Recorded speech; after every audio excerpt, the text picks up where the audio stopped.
local state member, and I'm here today to first of all come and see the whole team here from the One Giant Leap Australia Foundation and see what you're doing here today.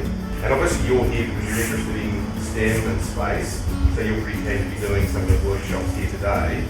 But a bit further on in the year, there'll be an opportunity to actually take part in a 4-day camp and looking at a whole range of more than what you're doing today over 4 days. And you guys are experiencing really the opportunity of a lifetime. Not everyone, particularly in regional New South Wales, gets to do what you're doing. So fantastic opportunity, and the aerospace camp will just take it to the next level. So well done, round of applause.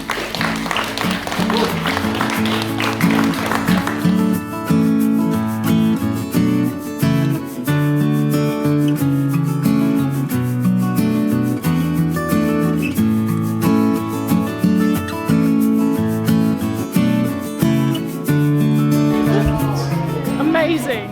Incredible space helmets. So the wind turbine powers the lights, which helps the trees grow.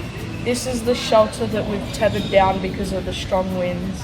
And then this is the thing, because of the strong sunlight, we put a layer of glass to help magnify the sunlight to melt the ice to get clean water. So this here is our theoretical habitat.